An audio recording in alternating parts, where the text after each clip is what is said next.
Berdiri sejak 1955, Ikatan Sarjana Ekonomi Indonesia atau ISE menjadi salah satu penyumbang pemikiran ekonomi bangsa dan menjadi partner setiap pemerintahan. Pentingnya masukan dari ISE untuk kemajuan bangsa membuat Presiden Joko Widodo menyempatkan waktu khusus mengikuti sarasehan dengan ISE. Dalam acara mengambil tajuk Presiden Menjawab Tantangan Ekonomi di Jakarta Convention Center, Jakarta, Presiden Jokowi menerima pertanyaan dari sejumlah ekonomi dan pengusaha seputar perkembangan ekonomi Indonesia terkini. Salah satu yang mengajukan pertanyaan adalah CEO Sinarmas Agribisnis and Food, Franky Usman Wijaya. Bahan kita dari Indonesia ini, misalnya salah satu bagaimana kita bisa memproteksi black campaign dari luar negeri. Misalnya kita juga bisa menggunakan semua aparatur kita, ambasador kita untuk bisa membantu untuk mengatasi hal-hal ini dan juga dibekali dengan hal-hal tertentu, materi-materi yang untuk argumentasinya itu. Jadi mungkin itu semuanya kalau bisa juga terpadu dan satu pintu gitu Pak. Dan juga FTA, karena kalau kita secara bilateral tidak menandatangani FTA, yang tentu juga untuk kepentingan Indonesia harus kita pertimbangkan. Ini kita akan sangat tidak berkompetitif, apalagi sekarang misalnya Vietnam sudah sangat maju dengan FTA-nya, apalagi dengan Eropa dan Amerika khususnya. Dan juga sedikit soal kurs Pak. Memang persepsi pasar seperti kalau kita di penerbangan menunggu 2 jam tidak ada announcement, itu rasanya gerah gitu. Jadi kalau misalnya kurs ada satu kepastian, misalnya 13.500 itu adalah yang memang dianggap pas.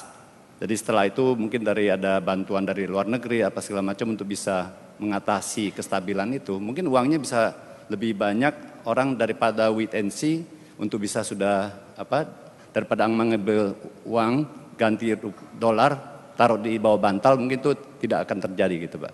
Jadi ini suatu sedikit masukan aja. Terima kasih. Ya kita ini kalau terlalu intervensi kan juga bisa menghabiskan uangnya Pak Gubernur BI. Tetapi menurut saya usaha pemerintah ini seperti apa? Kalau sekarang yang capital inflow dengan apa? Investasi. Mendorong uang agar bisa masuk, ya nggak ada yang lain.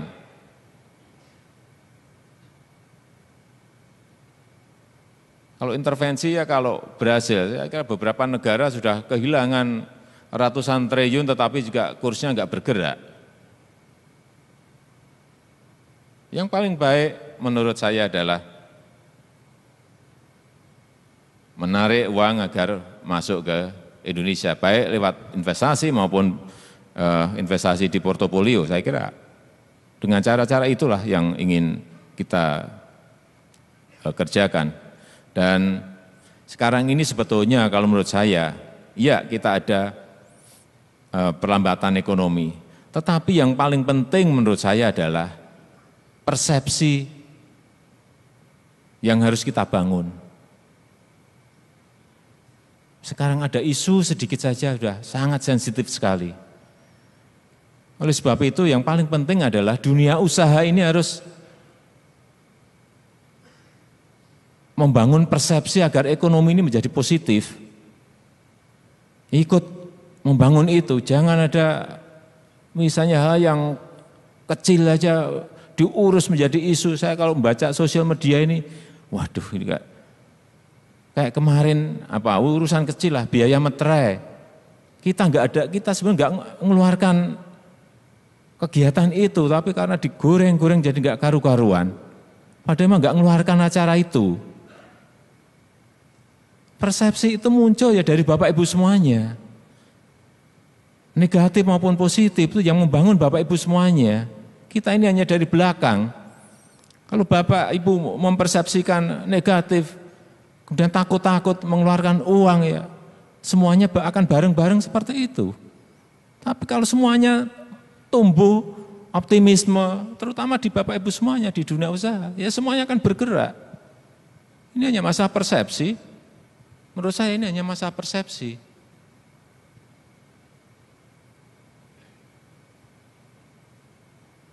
Enggak ada yang lain menurut saya. Kalau persepsi itu bisa dibangun dari dunia usaha bahwa kita ini meyakini bahwa kita ini ada harapan tumbuh ekonomi growth kita tahun ini lebih baik, tahun depan jauh lebih baik, ya akan tumbuh.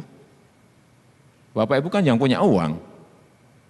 Ada yang disimpan di bank ada yang disimpan di rumah ada yang disimpan di Singapura ada yang disimpan di Swiss ada yang disimpan di Hong Kong juga ada. Jangan malah menyampaikan ke saya wait and see, yang menentukan Bapak Ibu semuanya. Saya kan hanya mau memaparkan, loh ini ada kebutuhan power plant 35.000 megawatt. Silahkan masuk, kalau ada problem, masalah perizinan silahkan saya diberitahu. Ini ada jalan tol, tadi saya sampaikan 2.600 di Sumatera. Ya dihitung aja, kalau RR-nya masuk ya silahkan ambil. Kalau saya beri yang pertama itu ke swasta kok. Kalau swasta enggak mau ya saya akan perintah BUMN, perintah BUMN juga enggak mau, ya sudah saya kerjakan dengan Kementerian PU, karena memang mungkin belum untung. Pelabuhan juga saya tawarkan ke semuanya, sudah gambarnya di mana yang mau dibangun, silahkan kalau mau diambil. Industrial zone juga sama, silahkan mau diambil. Di Sumatera ada, di Kalimantan, sampai di Papua semuanya ada, di Sulawesi semuanya ada. Mau masuk silahkan. Ini sebenarnya timingnya ya tahun ini. Gitu. Saya udah ngomong bolak-balik, tapi enggak ada yang daftar, gimana saya mau komentar. Malah komentarnya wait and see ya silahkan wait dan silahkan nanti see. Ini masalah peluang gitu loh. Nanti kalau diambil oleh investor luar nanti Bapak Ibu semuanya loh kok malah diberikan ke sana loh. Ya enggak dong, kalau Bapak Ibu datang segera ya Bapak Ibu yang kita beri prioritas. Terlalu banyak investasi yang sekarang ini bisa dimasuki. Ini kesempatan, menurut saya ini kesempatan. Karena kita punya raw materialnya itu ada semuanya. Ada semuanya dan memang harus beriringan. Power plant bergerak, industrial zone-nya bergerak, nanti pas jadi bareng-bareng.